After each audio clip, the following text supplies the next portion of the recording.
بسم الله الرحمن الرحيم.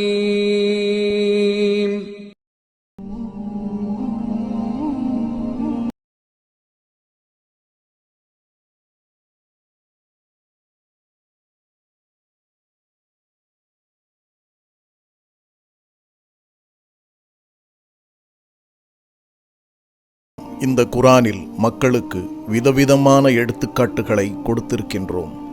அவர்கள் விழிப்படைய வேண்டும் என்பதற்காக.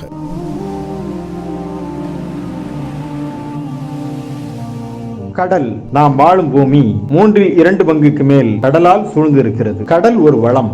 நம்முடைய மனதில் 1000 கவலைகள் இருந்தாலும் கடற்கரை பகுதிக்கு சென்று விட்டால் மனம் அமைதி பெறும். நமது வாழ்க்கை தேவைகளை கடல் மூலம் நாம் பெறுகின்றோம். வண்ண வகை வகையான மீன்கள், கடல்வெளி வாணிபம், பயணங்கள், துறைமுகங்கள், உப்பு, கனிம பொருட்கள், எண்ணெய், இயற்கை வாயு, மின்சாரம், அலங்காரத்திற்கு சிற்பிகள், முத்துக்கள், பவளங்கள் போன்ற விலை மதிப்புமிக்க பொருட்கள். கடலில் எழுவது அலை, அதுவே கடலின் கலை.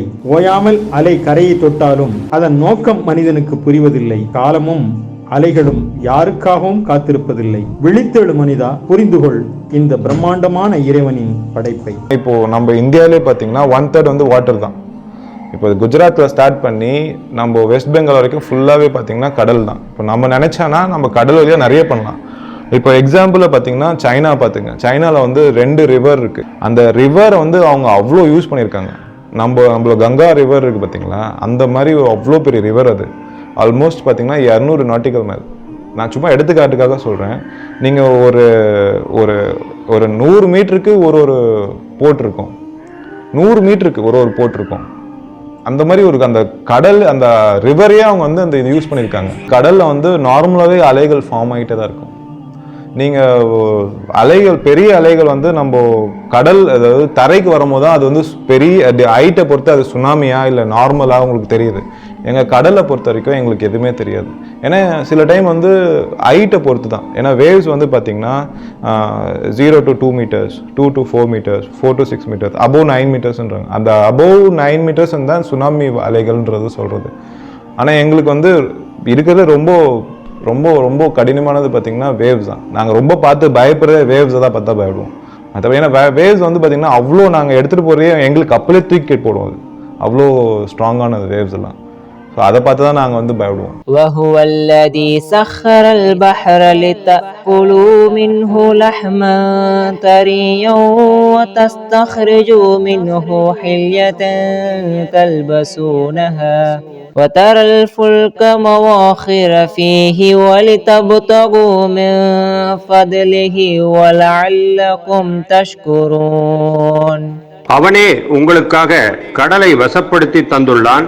அதிலிருந்து நீங்கள் புத்தம் புதிய மாமிசத்தை புசிக்க வேண்டும் என்பதற்காகவும், நீங்கள் அணிகின்ற அழகு பொருள்களை அதிலிருந்து வெளிக்கொணர்ந்திட வேண்டும் என்பதற்காகவும், மேலும் கப்பல் கடலை பிளந்து கொண்டு செல்வதையும் நீர் காண்கின்றீர். மேலும் உங்கள் இறைவனின் அருளை நீங்கள் தேடுவதற்காகவும் அவனுக்கு நன்றி செலுத்தக்கூடியவர்களாய் நீங்கள் திகழ்வதற்காகவுமே இவையெல்லாம் இருக்கின்றன. கடல்களை பற்றி திருக்குரான் என்ன சொல்கிறது? ஒரு சிறு துரும்பு போல ஆகப்பெரும் கடலை பிளந்து கப்பல் ஓட்ட மனிதனுக்கு கடலை வசப்படுத்தி கொடுத்தவன் கடலை படைத்த இறைவன். எனவே கடல் இறைவனின் அத்தாட்சிகளில் ஒன்று. இதன் மூலம் வாழ்வாதாரமும் அலங்காரமும் மனிதன் பெறுகின்றான். இத்தனை அருட்கொடைகளை பெற்றுக் கொண்டிருக்கின்ற மனிதன் இறைவனுக்கு நன்றி செலுத்த வேண்டாமா?